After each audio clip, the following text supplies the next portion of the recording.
지난 상구역 공모전 당시에 해안과 히림이 싸우면서 나왔던 말 중에 용적률 300%로 하면 면적이 줄어든다는 주장이 나왔었는데요.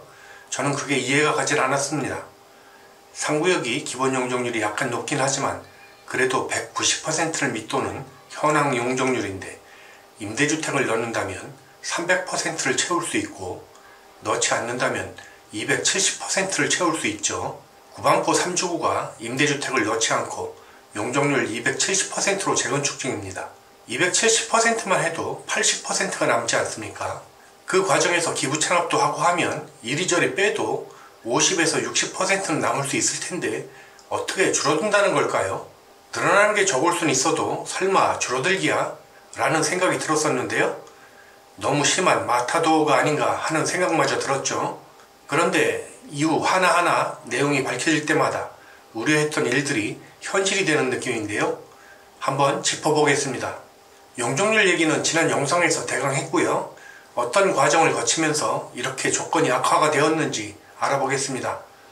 지난 영상 이후 상구역은 원래 조건이 열악해서 그런 건데 그걸 어쩌란 말이냐 하시는 분도 계셨는데요. 일정 부분 맞는 얘기죠. 기본 수치가 열악하다면 그만큼 다른 구역보다 떨어질 수밖에 없는데요. 그렇다면 그걸 어떻게 완화시킬 수 있는지에 대해서 고민을 했어야 한다는 얘기죠. 단순하게 그 정도로라면 이게 얘기거리가 되겠습니까? 우선 지난 2016년의 지구단위 계획 자료 다시 보시겠습니다. 이 당시와 현재 상구역의 기본 데이터는 거의 같습니다. 조합원과 상가의 숫자가 약간 달라졌을 뿐이죠. 기본 면적과 현황 용적률 등을 같다고 가정하겠습니다. 압구정의 다른 구역이 공공기여가 15%일 때 상구역은 16.4%였습니다. 다른 구역보다 1.4%가 많았죠. 압구정의 2016년 기부채납 디폴트는 15%였는데 지금은 10%가 됐어요. 이건 16년보다는 좋아진 거죠. 상구역만 압구정의 다른 구역보다 불이익을 받을 이유는 없으니 16년의 디폴트 값인 15% 대신에 10%를 넣으면 이번에 상구역의 기부 찬압은 11.4%가 됐어야 할 것 같은데요. 실상은 신통안에 나와 있는 건 확정된 것만 17.05%입니다. 확정된 것만이라는 표현은 한강 보행교와 덕계공원의 공사비가 확정되지 않았기 때문인데요. 공사비가 늘면 기부 찬압이 더 늘어나는 비확정성 체납률이죠. 요즘 추세를 보면 공사비가 늘어날 확률 대단히 높습니다. 어쨌든 여기서는 일단 신통한 확정 수치로 확인해 보겠습니다.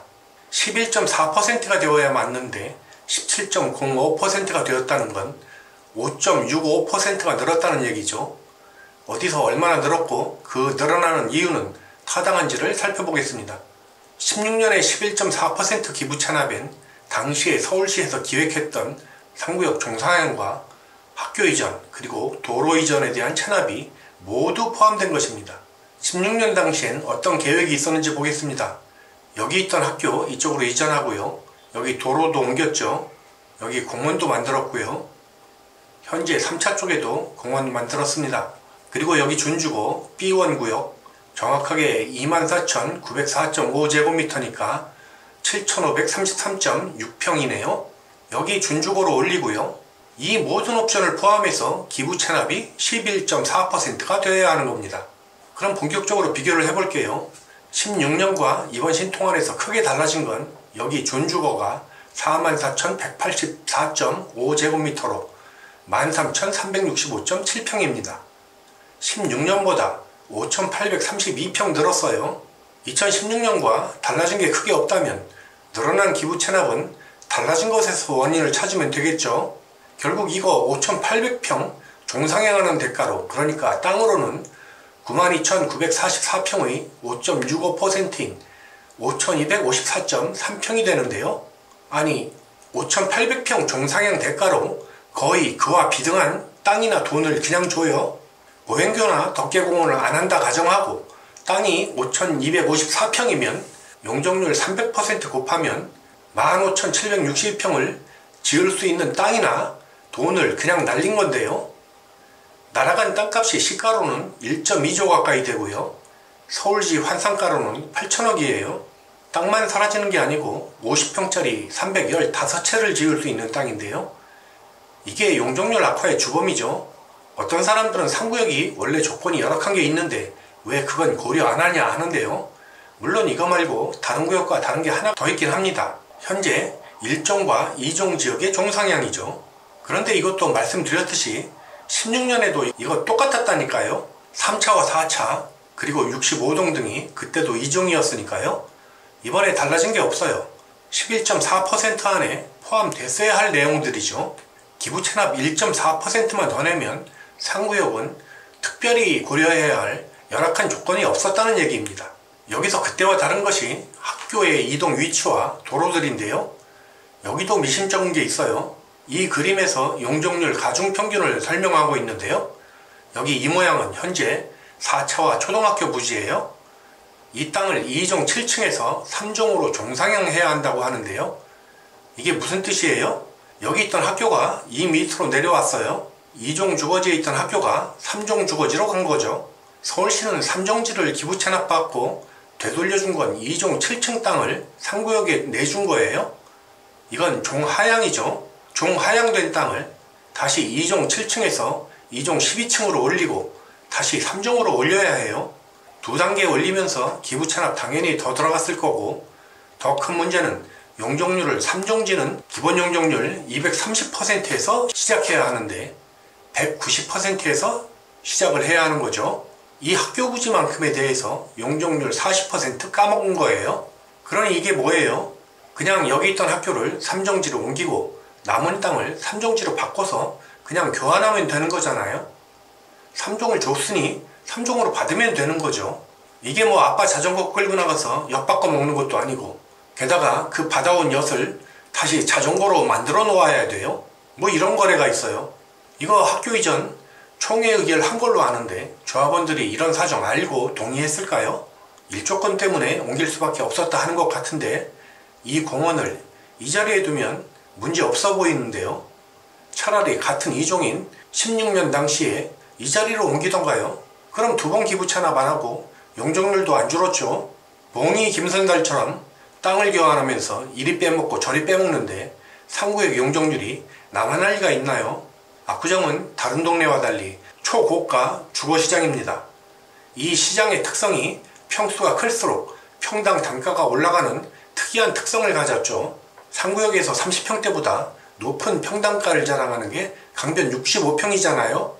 이런 방식으로 앞으로 깨지고 뒤로 한 번 더 깨지면서 평수가 어떻게 늘어요? 압구정에선 평수 한 평 차이가 대단히 큽니다. 이런 식으로 해서 세대별로 5평이 줄면 10억 손해고 10평 줄면 20억이 손해예요. 전 이 상태에서 빨리 하자 하는 분들을 이해할 수가 없습니다. 제대로 알면 그런 말 하기 어려워요. 그리고 상구역 전용률이 90%가 넘는다는 게 말이 됩니까? 공부상 잘못된 것들 바로잡을 생각도 못하고 서울시하고 뭘 협상을 한 거죠? 인허가청이 고자세이긴 하지만 서울시의 소원사업인 보행교를 지어주면서 온갖 혜택을 받아도 지을까 말까 한데, 이건 지금 보행교에 필요한 재원 마련을 위해서 기부 체납을 끼워 맞춘 느낌이에요. 그러다가 용적률은 나락으로 간 거고요.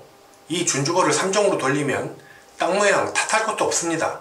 여기 3종으로 그냥 놔두고 커뮤니티 시설이나 짓고 그냥 두면 되죠. 그럼 조합원 용적률 남지 않습니까? 그걸 조합원 구역에 쓰면 돼요. 건폐율이야 남아돌잖아요. 여기 조합원 구역 기껏 해봐야 건폐율 15% 내외인데요. 토지 체납만 약 3253평이니까 1만 평 가까이 세대당 2.5평 정도 전용 면적이 늘고요. 추가로 돈 내서 보행교나 덕계공원 지을 필요도 없죠. 정 짓고 싶으면 의견 물어서 지을 수도 있고요. 이상한 기부 체납을 원상복구 시키면 말이죠. 여기서 줄어드는 평수를 집값으로는 평당 2억 따지면 5억이죠. 그래도 우기고 싶으세요? 덤으로 딸려오는 5,800세대의 막대한 세대 증가로 인한 트래픽 증가와 주거환경 악화가 따르고요. 3종과 준주거로 분리되면서 조합원 구역에 꼼짝없이 400에서 500세대에 이르는 임대주택을 넣어야 하고, 사업성을 늘리려면 일반 분양을 많이 해야 하는데 용적률 인센티브를 올리려면 그만큼 임대주택도 많이 넣어야 하고, 이 임대주택은 지어서 거의 반값으로 서울시에 넘겨주어야 합니다. 전용면적 줄고 세대수는 엄청 늘고 돈은 많이 내고 서울시 소원사업 해결해주고 대지지분은 타구역보다 더 줄어들고, 외부인들은 북적이는 계획이 현재 3구역 신통이에요. 착각들 하시는데 이건 어느 차수는 이득을 보고 어느 차수는 손해를 보는 개념이 아닙니다. 이러한 단지가 준공이 되었을 때 타구역과 집값 차이를 상상해 보세요. 2구역이나 4구역에 60평짜리와 3구역에 55평 중 어디가 집값이 좋겠습니까? 좁은 집에서 주거여건 악화된 모든 조합원이 망하는 코스입니다. 이대로 가면 3구역이 압구정에서 꼴찌예요. 서울시에서는 신통을 할지 안 할지만 결정할 수 있을 뿐 조정은 없다는 입장이라고 하는데요. 조합에서는 뭘 어떻게 조정을 하겠다는 것인지 알 수가 없습니다. 이만 마치겠습니다. 감사합니다.